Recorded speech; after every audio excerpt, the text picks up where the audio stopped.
Hello everyone, this is Suchi. Welcome back to my channel. Friends, as you all know, the world is not in the same way as it was before. It has changed in a lots of ways. It has been evolved in the thousands of years. We human beings, even we are also not in the same way as we were before. We have evolved and changed in many things. We have discovered or invented fire. We have invented tools. We have invented food, agriculture, farming, vehicles, and technology, and in lots of things we have been evolving. Even we have evolved and changed and got civilized as we are today now. So, in our this video, let's know how India is being evolved from before till now in thousands of years, how India has been changed. We can know the changes by the maps, paintings, historical records, difference in languages and words or terms, and differences in their meanings, scripts written by different people in different years or in ages. A person who makes maps is called as cartographer. The information provided or produced changes with time. The language and their meanings also change. For instance, that is, for example, in the medieval Persian language, the term Hindustan, that is, in 13th century, it means the areas of Punjab, Haryana, and the lands between Ganga and Yamuna. As you can say, it is today's North India, as you can tell that. Politically, this included the parts that come under Delhi Sultan rule. This never included South India. That year, I am speaking about Hindustan in medieval Persian language, that is in the medieval period. In contrast to this, in the 16th century, Babar used Hindustan to describe the geography, fauna, and culture of the inhabitants of the subcontinent India. That means he included whole India in the term Hindustan. The same term or word has different meanings comparatively. For example, foreigner. We can say, as you all know, foreigner is the one who is not from that particular place, or in the sense, who is not from India, we can tell the person as foreigner who has come from the place other than India. But in the medieval period, foreigner was any stranger who appeared in a village, that is, someone who has not a part of that society or a culture. That foreigner term was only restricted to some village or some particular state. It was not restricted, or it was not including whole India as we are telling it today. So, a city dweller treats a forest dweller as a foreigner. That means city dweller is the one person who is living in the city, and forest dweller is the one who is living in the forest. That means it might be a triber or a tribal person. So it means that person who is living in the city treats the person from the forest as a foreigner.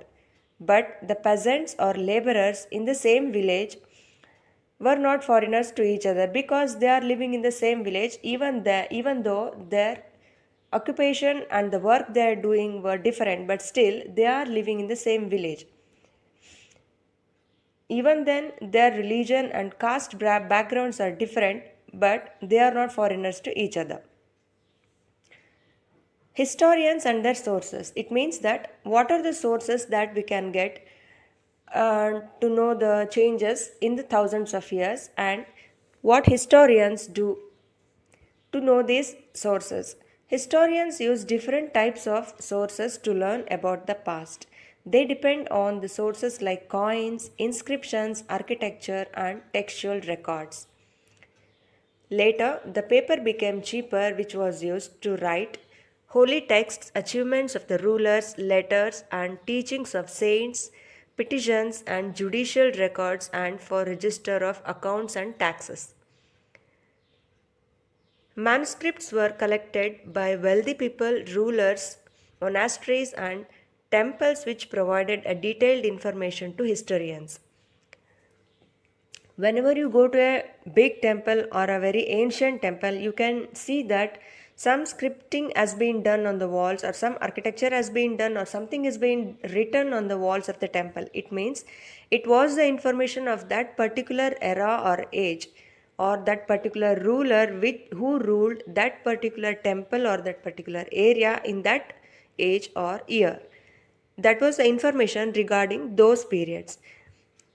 So these were some of the sources that historians got to know the past.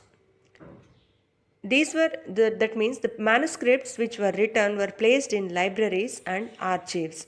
Archive means it's a place where documents and manuscripts were stored.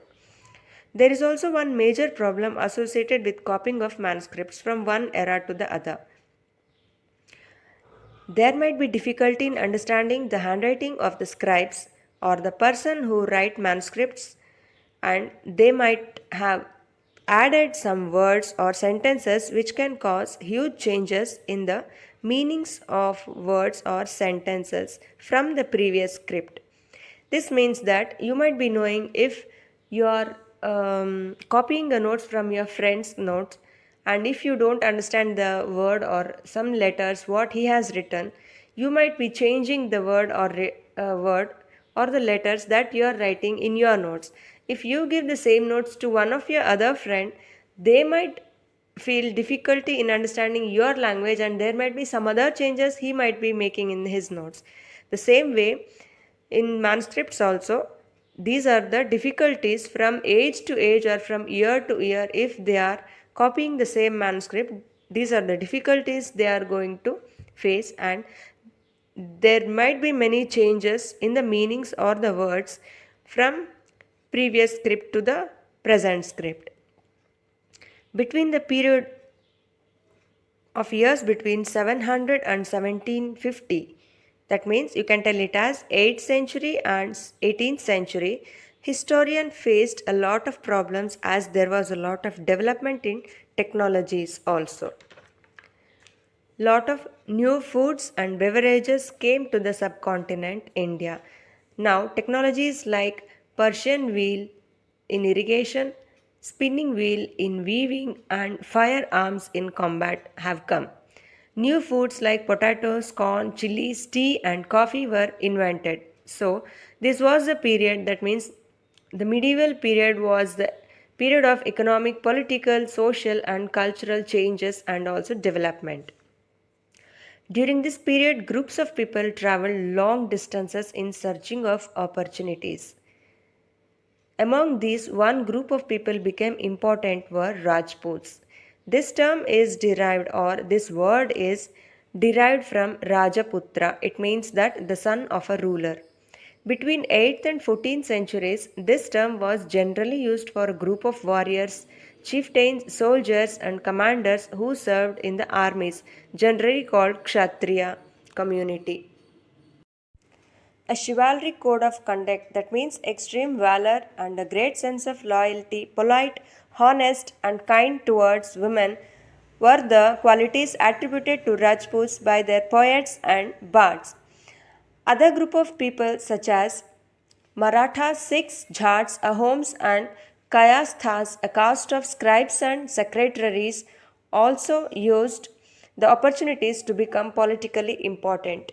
During this period, between 8th and 14th century, there was gradual clearing of forests and increase in agriculture and farming. So many forest dwellers moved from their habitat.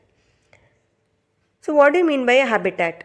Habitat refers to the environment of a region where a particular species live, which includes the social and economic lifestyle of its residents and species.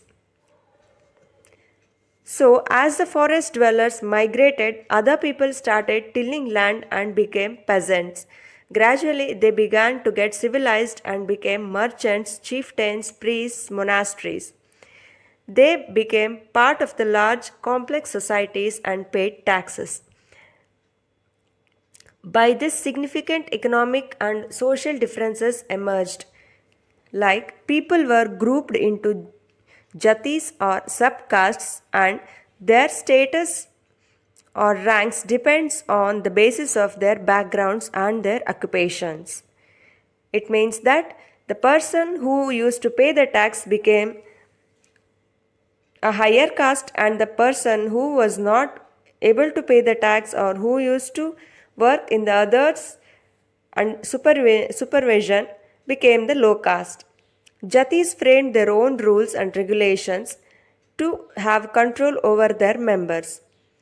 These regulations were framed or formed by an assembly of elders called Jati Panchayat.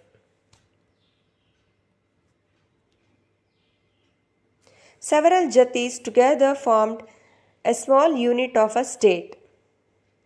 So, large states like those of Cholas, Tughlaqs, and Mughals established control over many regions.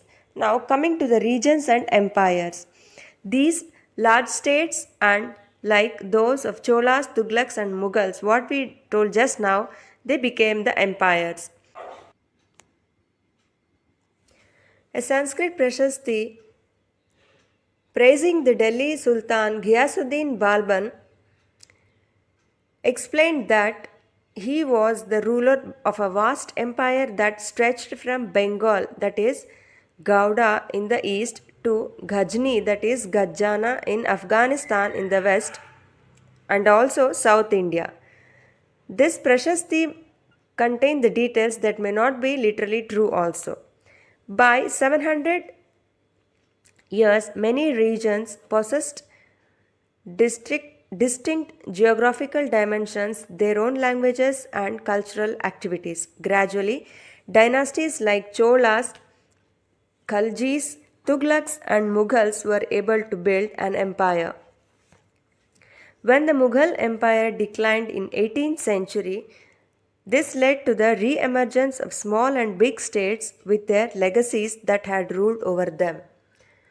Through the thousands of years between 8th and 18th century, the regions grew individually and also had influence of larger pan-regional forces of integration without losing their distinctiveness. It means that those particular states also followed their own traditions and beliefs, and also they also were influenced about other traditions also. Old and new religions. In these thousands of years of history, we also witnessed major developments in religious traditional beliefs. It was during this period that important changes occurred in Hinduism, like worships of new deities or gods, construction of temples, and there was growing importance of Brahmanas, priests, or as dominant group in the society. This was because of their knowledge of Sanskrit. By that time, only Brahmins and priests know Sanskrit language, and no other person used to understand that. They became more dominant with the support of patrons. Patrons means a patron is an influential wealthy person or a rich person who supports another person, maybe an artist, a craft person, or a learned man or a noble. And there was also one of the major development during this period, that is initiation of the idea of bhakti. That means loving a personal deity or god. This bhakti is related to the particular person or the particular opinion, and the devotees could reach the god without the help of any priests or any rituals. This was also the period when new religions appeared in the subcontinent. Merchants and migrants brought the teachings of the Holy Quran to India in the 7th century. Muslims consider Quran as their holy book and accept the sovereignty of one God, that is Allah. Like in Hinduism, even in Islam, there is variety of followers like Shia Muslims and Sunni Muslims. Shia Muslims believe that Prophet Muhammad's son-in-law, that is Ali, who was the ultimate leader of Muslim community. But in contrast to this, Sunni Muslims accepted the leadership of the early elders, that is Khalifas of the community, and the succeeding Khalifas. This was all about the religious changes that occurred from year to year. Now, thinking of the time and the historical periods. By the term time, it means by the word time, what do you understand? Commonly, if we tell the word time, we think that year, hours, years, months, and all.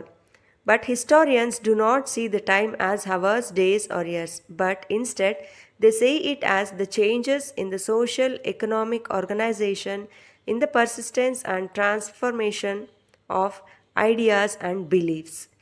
In the middle of 19th century, British historians divided the history of India into three periods, that is Hindu period, Muslim period and British period. This division was based on the fact that to which religion does the ruler belong.